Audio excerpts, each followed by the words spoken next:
The rain hammered against the windshield of Officer Greg Harper's patrol car as he navigated through the dimly lit streets of downtown Atlanta. His radio crackled with static, then came to life with a call he couldn't ignore. A local judge had issued an arrest warrant for a woman named Cassandra Wallace, accused of interfering in an ongoing investigation. The details were murky, but Greg didn't care much about the specifics. It was just another routine job, or so he thought. He had no idea his life was about to take an unexpected turn. Cassandra Wallace had spent her morning preparing for a high-profile case. Her office was a sanctuary of neatly stacked legal files, half-empty coffee mugs, and the faint hum of determination. To the untrained eye, she was just another lawyer buried in paperwork. But those who knew her understood she was a force of nature, a woman who had climbed the ranks to become the chief federal prosecutor, feared and respected by all who encountered her. Her reputation was built on precision, integrity, and an unshakable commitment to justice. Meanwhile, Greg pulled into the parking lot of a modest suburban home. He adjusted his badge, took a deep breath, and knocked on the door. When it swung open, he was met with a calm, poised woman whose confidence was palpable. Cassandra didn't flinch when Greg informed her of the charges. Instead, she raised an eyebrow, her voice steady and controlled. "There must be some mistake," she said, her gaze never wavering. "I'm happy to cooperate, but I need to see the warrant." Greg fumbled for the paperwork, his confidence faltering under her scrutiny. Something about her presence unsettled him, but he brushed it off. She was just another citizen, another case. He handcuffed her and led her to the squad car, ignoring the growing unease in his chest. As the car sped toward the courthouse, Cassandra sat quietly in the back seat, her mind racing. This wasn't her first encounter with law enforcement, but it was the first time she'd been on the receiving end of such a blatant misunderstanding. She could have easily corrected the officer, revealed her identity, and ended the ordeal. But something stopped her. Perhaps it was the curiosity of how far this would go, or the knowledge that her role as a federal prosecutor would ensure swift justice for this error. By the time they arrived at the courthouse, word of her arrest had started to ripple through the local legal community. Whispers of disbelief and confusion spread like wildfire, though Greg remained oblivious. He escorted Cassandra into the courtroom, where the judge waited impatiently. The officer presented his case, detailing the supposed interference and citing evidence that sounded flimsy at best. Cassandra remained silent, her expression unreadable. She allowed Greg to dig himself deeper, knowing the reckoning was just moments away. The judge, a seasoned woman with a stern demeanor, glanced at Cassandra, her brow furrowing. "Officer Harper," the judge began, her tone icy, "are you aware of who you've brought into my courtroom?" Greg hesitated, his confidence cracking. "Ma'am, this is Cassandra Wallace. She's been accused of—" "I know who she is," the judge interrupted, her voice rising. "And so should you. This woman is the chief federal prosecutor for this district." The courtroom fell into stunned silence. Greg's face turned ashen as the weight of his mistakes sank in. Cassandra finally rose, her gaze fixed on the judge. "Your Honor," she began, her voice steady and commanding, "while I respect the dedication of our officers, this situation highlights a grave issue. Due process and proper investigation were completely overlooked. I'd like to address these concerns formally." Greg's mind raced as he realized the magnitude of his error. The woman he had so confidently dragged into court wasn't just any civilian. She was a powerhouse in the legal system. And now he stood on the verge of becoming a cautionary tale in the annals of law enforcement. What happened next would change everything, for Greg, for Cassandra, and for a justice system that needed to confront its flaws. Officer Greg Harper's pulse pounded in his ears. The courtroom felt suffocating, the walls closing in as whispers echoed around him. Every glance, every hushed word seemed to tighten the grip of humiliation on his throat. How had he missed this? How had he arrested the chief federal prosecutor without so much as a second thought? He tried to steady himself, standing upright, but the weight of his badge suddenly felt heavier than ever. Cassandra Wallace remained composed, though beneath her calm exterior, her mind worked swiftly. She had faced criminals, corrupt officials, and high-stakes cases, but this was different. It wasn't just about her wrongful arrest. It was about the cracks in the very system she had sworn to uphold. If this could happen to her, what about those without a title, without influence? The thought unsettled her more than the cold steel of the handcuffs had. Judge Whitman leaned back in her chair, her eyes narrowing at Greg. "Officer Harper," she said slowly, "on whose authority did you bring these charges forward?" Greg swallowed hard. "The warrant was issued by Judge Reynolds, Your Honor. The information was relayed to me as an urgent matter." Judge Whitman's expression hardened. "Judge Reynolds, that's unusual. What exactly was Cassandra Wallace accused of?" Greg hesitated, flipping through the papers. Interference in an ongoing investigation. Allegedly, she provided classified information to a suspect under surveillance. The words hum in the air, absurd and weightless. Cassandra's lips pressed into a thin line. The accusation was not just baseless, it was laughable. Yet here she was, standing in court defending herself against a charge that could ruin careers. The judge exhaled slowly. "Officer, this is not only a serious accusation, but it also lacks credibility. Did you verify any of this information before making the arrest?" Greg's mouth opened, but no words came. He hadn't. The order had seemed straightforward, but now it was unraveling before him. "I followed protocol. The warrant was valid." "That's not what I asked." Judge Whitman's voice dropped to a chilling calm. "I asked if you verified the information. Did you check the identity of the suspect? Did you confirm the details of the case?" Greg's silence was answer enough. Cassandra's gaze drifted to the courtroom doors, where a few reporters lingered, catching wind of the commotion. This wasn't just a procedural mistake. It was turning into a spectacle. Someone wanted this. Someone orchestrated it. But who? Her mind ticked through possibilities. Judge Reynolds was known for being by the book, not reckless. Issuing a warrant against a federal prosecutor wasn't something done lightly. Unless he wasn't acting alone. Unless someone fed him false information. "Your Honor," Cassandra's voice cut through the tension, calm and deliberate. "I request that this hearing be sealed. The details of this case could compromise ongoing investigations." The judge nodded in agreement. "Court is in recess. This matter will be reviewed in chambers." With a sharp bang of the gavel, the courtroom slowly emptied. Greg remained frozen, his mind racing. Cassandra didn't spare him another glance as she followed Judge Whitman. But inside, questions burned. Who wanted her out of the picture? And why now? Outside the courtroom, a storm brewed. Not just the one rattling the windows, but within the walls of power. Somewhere, someone was watching, waiting for the next move. Greg finally stepped into the hallway, his breath shallow. His phone buzzed. A text from an unknown number. "You did what you were told. Stay quiet." His blood ran cold. Greg stared at the text, the glow of his phone screen illuminating the sweat on his brow. "You did what you were told. Stay quiet, The words echoed in his mind, heavier than any order he'd ever received. His first instinct was to delete the message, pretend it didn't exist. But his thumb hovered in hesitation. Who sent it? And more importantly, how did they know? He shoved the phone into his pocket, scanning the nearly empty hallway. Everyone had cleared out after the judge's order, but now the silence felt too still, too calculated. Was someone watching him? He tried to steady his breathing. No, he was overthinking it.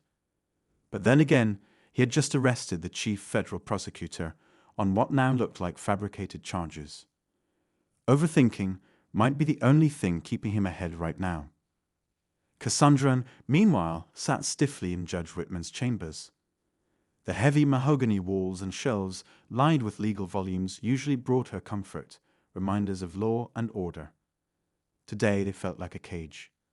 The judge sat across from her, hands folded tightly. "This doesn't make sense," Judge Whitman muttered, scanning the warrant papers again. "Reynolds is careful to a fault. He wouldn't approve this without solid evidence. Exactly, Cassandra replied, her tone sharper now. Either he's compromised, or someone fed him misinformation. Whitman's eyes narrowed. You think someone's targeting you? I don't think, Judge. I know. The judge leaned back, the chair creaking under the weight of unspoken thoughts. Do you have any enemies that could pull strings like this? Cassandra gave a humorless smile. In my line of work, take your pick. But she knew this wasn't the work of some petty criminal out for revenge. This was calculated. Someone powerful enough to manipulate the system. Someone with reach. And the thought unsettled her more than she let on. Outside the courthouse, the air was thick with humidity and tension. A black sedan sat parked across the street, engine idling. Inside, a man in a dark suit watched through tinted windows. He brought a phone to his ear. She's making moves, he said quietly. But Harper's rattled. He won't be a problem. A pause. No, we wait. If Wallace digs, she'll find exactly what we want her to. The call ended. The man adjusted his cufflinks and continued watching. Meanwhile, Greg sat alone in his patrol car, hands gripping the steering wheel. His mind was a storm. That text wasn't random. Someone had planned this, and he had walked right into it. But why him? He wasn't some rookie easily manipulated. Or maybe that's exactly why they chose him. Experienced enough to follow orders without question, but not high-ranking enough to push back. His phone buzzed again. Another text. Asterisk, keep your head down, Harper. What do next? Asterisk. His stomach twisted. This wasn't just about Cassandra Wallace anymore. It was about control. About fear. And Greg was caught in the middle of something far bigger than he understood. Back in her office, Cassandra closed the door behind her and immediately dialed a secure line. The phone rang twice before a man's voice answered. Wallace. David, I need a favor. Quiet and fast. David Marks was a trusted agent in internal affairs, someone Cassandra had worked with on sensitive cases before. What's going on? I need you to look into Judge Reynolds, recent activity, calls, meetings, everything. And I need surveillance on Officer Greg Harper. Discreetly. There was a pause. That's a bold request. You think Reynolds is dirty? I don't know yet. But someone just used him to come after me. David exhaled slowly. All right, but if this reaches the wrong ears, it could backfire. It already has. Cassandra ended the call and stared at the case files spread across her desk. Somewhere among them was a clue she'd missed. Or maybe this wasn't connected to her cases at all. Maybe this was something else entirely. Her eyes drifted to a file in the corner, an old case, closed 6 months ago. A federal investigation into corporate fraud involving a defense contractor, Lockridge Systems. They had deep pockets and deeper connections. The CEO had walked free due to lack of evidence, but Cassandra always suspected the story wasn't over. Could this be their retaliation?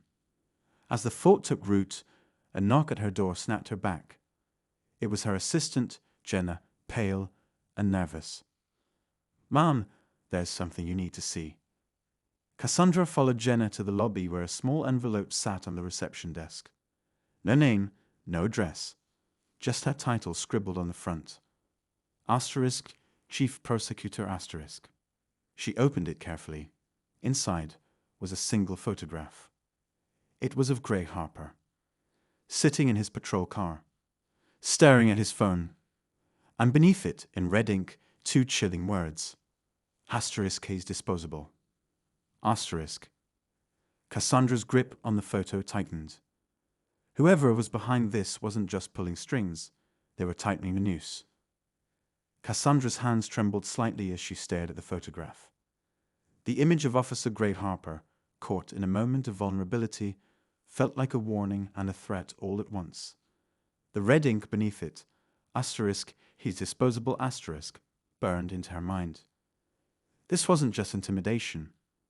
It was a declaration. Whoever was orchestrating this didn't just want to scare her. They wanted her to know how much control they had. They could watch, they could manipulate, and they could eliminate anyone standing in their way. She tucked the photo into her jacket and turned to Jenna. "Lock the doors. Don't let anyone in unless I clear it first." Jenna nodded, her eyes wide with fear, but Cassandra didn't have time to reassure her. She grabbed her phone and dialed Harper. It rang once, twice, then went to voicemail. "Greg, it's Wallace. You're in danger. Call me the second you get this. Do not trust anyone." She hung up, her mind racing. Whoever was behind this had resources, surveillance capabilities, and influence in the legal system. That narrowed the list of suspects. Lockridge Systems immediately rose to the top. Cassandra knew she needed evidence, but she was running out of time. Meanwhile, Greg sat in his car, gripping the steering wheel so tightly his knuckles turned white. His mind kept circling the two messages. Asterisk, stay quiet, asterisk, and asterisk, your next asterisk. He thought about going to his superior, but what if they were involved? He couldn't trust the department now, not without proof. His instincts told him to run, to disappear until this blew over. But he wasn't a coward, and something about this went deeper than just him being set up. His phone buzzed, and for a moment his heart jumped. But it wasn't Cassandra, it was an unknown number again. He hesitated before answering. "Officer Harper," the voice on the other end was low and smooth. "I suggest you stop asking questions." Greg's mouth went dry. "Who is this?" The caller chuckled softly.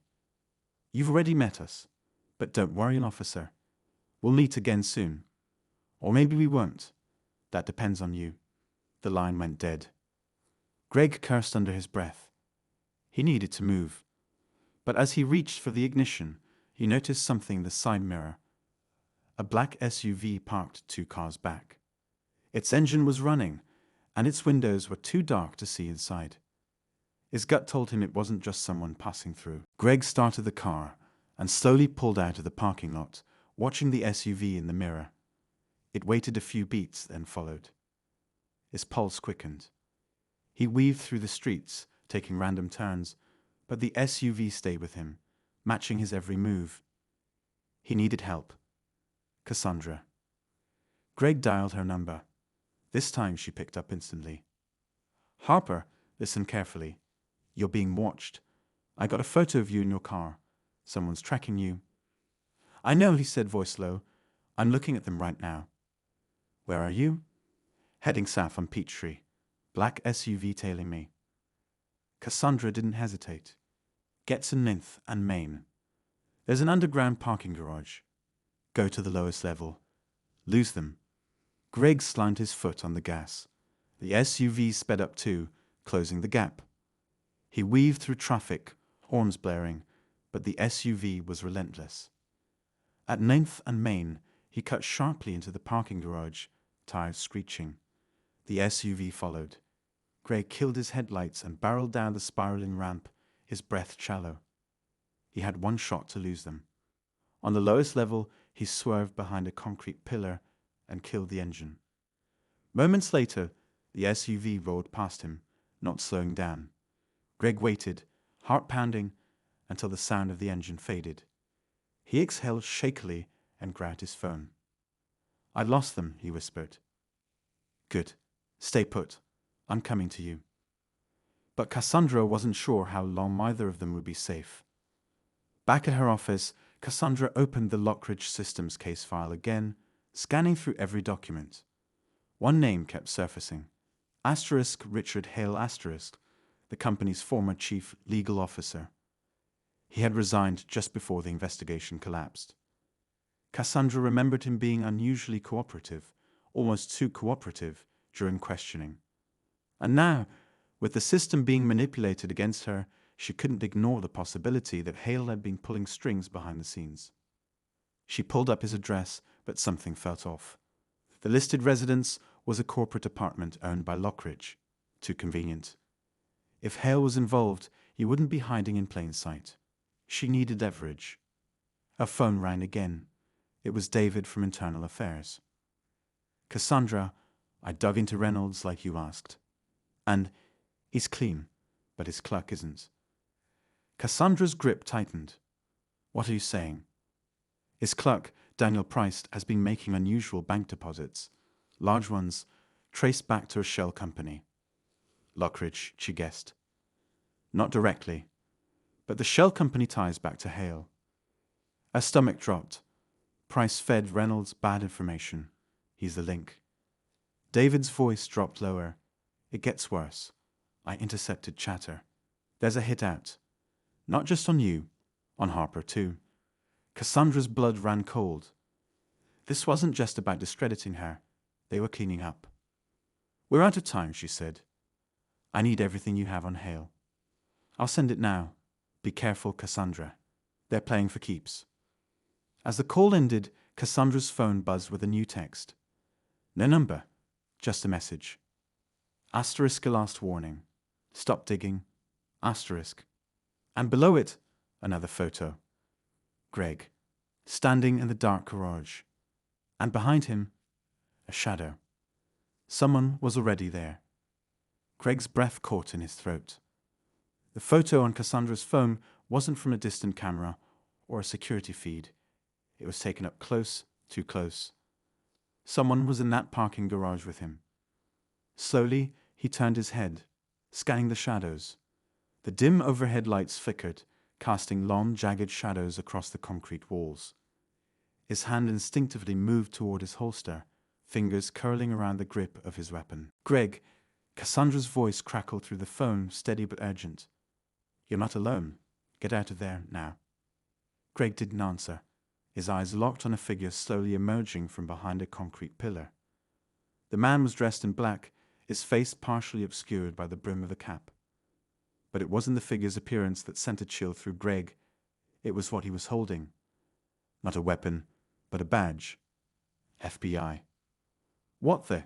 Greg's voice barely left his throat. The man raised a hand, signaling Greg to stay calm. Officer Harper, don't move. I'm Special Agent Marcus Tate. Greg didn't relax. Show me the badge. The agent complied, flipping it open from a distance. It looked real, but Greg had seen good fakes before. What are you doing here? I could ask you the same thing, Tate replied smoothly. But I'll save us both some time. You've been set up, and it's a lot bigger than you think. Greg's grip loosened slightly, but his guard didn't drop. How do I know you're not part of this? Tate smirked faintly. If I was, we wouldn't be talking right now. Before Greg could respond, his phone buzzed again. Another message from Cassandra. Asterisk FBI may be compromised. Trust no one. Asterisk. Greg's stomach flipped. He met Tate's gaze, trying to read him, but the agent's expression was unreadable. Look, Tate said, lowering his voice, you're caught in the middle of something deep. You think this is about Cassandra Wallace. It's not. She's just a piece on the board. They're after something bigger. Greg's mind raced. Who's they? Tate hesitated. Lockridge is just the front. The real power is inside the DOJ. Internal. High up. Greg stared at him. You're saying the Department of Justice is behind this? Not all of it, but parts of it. Corrupt officials, hidden money, and contracts worth billions. Lockridge was their scapegoat. Wallace got too close to the real operation. Greg's pulse quickened. If this was true, it wasn't just a corporate cover-up. It was systemic. But why set me up? Greg demanded. They need to isolate Wallace. Make her look unstable, discredit her. And anyone connected to her? Collateral damage. Greg shook his head.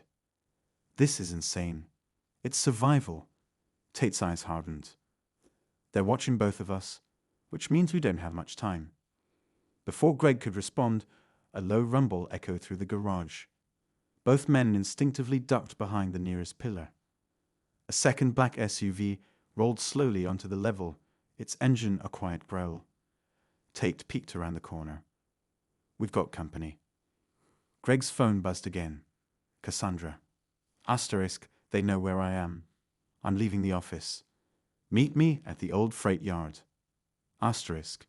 Greg glanced at Tate. You coming? The agent nodded. We're going to need each other. They moved cautiously, sticking to the shadows. The SUV stopped, and 2 men in dark suits stepped out, scanning the garage. They weren't cops. Their movements were too precise, too deliberate. Greg and Tate slipped through a side exit, emerging into a narrow alley. The humid night air clung to their skin as they moved quickly toward Greg's car. "Who are those guys?" Greg asked, unlocking the doors. "Not FBI," Tate muttered. "Private security. Lockridge hires them for off-the-books work. But they don't answer to Lockridge anymore." Greg shot him a look. "Then who?" Tate hesitated. "That's the second problem. They answer to someone inside the federal government." Greg's head spun. This was spiraling out of control. Meanwhile, Cassandra was already on the move, her car weaving through the late-night traffic. She kept checking her mirrors, half expecting to see another tale. Her mind raced through the pieces of the puzzle. If the DOJ had insiders working with Lockridge, then Judge Reynolds wasn't the only one being manipulated. The corruption ran deeper than she feared. Her phone rang, and David's name flashed on the screen. "David, I'm headed to the freight yard." "Don't go there." David's voice was sharp, panicked. "Cassandra, they know about the yard. It's a trap." Her heart dropped. "What?" I dug deeper into Daniel Price, the judge's clerk. He wasn't just passing information. He's been feeding intel directly to a covert task force. But it's not sanctioned. Off the books. "Who's running it?" she demanded. David's voice lowered. "Your boss, U.S. Attorney Marshall Green." Cassandra's blood went cold. Marshall Green had mentored her, guided her through the toughest cases. If he was involved, this wasn't just corruption, it was betrayal. They're cleaning house, Cassandra. Anyone who knows too much. Cassandra's grip tightened on the wheel. She veered off the main road, changing direction. "I'm not going to the yard. I'll find another way." David's voice was grim. "Be careful. You're running out of allies." The call ended. Cassandra's mind spun. Green had access to everything. Her cases, her strategies, even her weaknesses. If he was behind this, then no one was safe. Back in Greg's car, he and Tate sped through the city streets. "Change of plans," Greg muttered. "The freight yard's a setup." Tate didn't look surprised. "Of course it is." "Then where do we go?" Tate hesitated. "There's one place they won't expect." Greg glanced at him. "Where?" Tate leaned in, voice low. "The evidence lockup. Downtown." Greg frowned. "Why there?" "Because the proof we need to take them down is already in custody. They just don't know it yet." Greg's grip tightened on the wheel. They were driving straight into the heart of danger, but it was the only chance they had. And somewhere in the shadows, Marshall Green watched it all unfold. Greg's tires screeched as he pulled into the dark alley behind the downtown evidence lockup. The building loomed ahead, silent, unassuming. Yet inside, it held the only proof that could unravel everything. Greg killed the engine, and for a tense moment, neither he nor Tate spoke. The weight of what they were about to do pressed down hard. "Once we're in, we move fast," Tate said, checking his weapon. "They'll have eyes everywhere." Greg nodded, his jaw tight. "Let's end this." They slipped into the building through a side entrance Tate had unlocked. The fluorescent lights inside flickered, casting eerie shadows down the long corridors. Every creak of the floor echoed in the stillness. The storage room was 2 floors down, behind a heavy security door. Tate led the way, guiding Greg through the maze-like halls. "What exactly are we looking for?" Greg whispered. "Financial ledgers, internal memos, documents linking Marshall Green to Lockridge, and that off-the-books task force," Tate replied. "They were seized months ago in a separate case, but they got buried here." Greg narrowed his eyes. Why didn't they destroy it? Too risky. Green thought hiding it was safer. No one was supposed to know it existed. They reached the vault. Tate pulled out a keycard and swiped it. The door buzzed and slowly creaked open. Inside, Rows of evidence lockers stretched into the darkness. Tate moved quickly, scanning labels. Section D17, he muttered. That's where they put it. They turned the corner, and Greg's stomach dropped. The locker door was open. Empty. No! Tate's voice trailed off. It was here. Greg's pulse pounded in his ears. We're too late. Before they could react, the metallic click of a gun hammer echoed behind them. Drop it. Greg and Tate slowly turned. Marshal Green stood in the doorway, a cold smile on his face, gun leveled at them. Flanking him were two men in dark suits, the same ones from the parking garage. I told you to stop digging, Greg, Green said smoothly. But you couldn't help yourself. Greg's fists clenched. This was never about Lockridge. It was you all along. Green chuckled. Lockridge was a tool, a useful one. The real power lies in controlling the system. Judges, officers, prosecutors. People like Cassandra Wallace don't understand that. Tate's eyes narrowed. So you frame her, discredit her, and anyone who gets in your way. Green tilted his head. It's nothing personal, just business. Greg glared. You're going to kill us.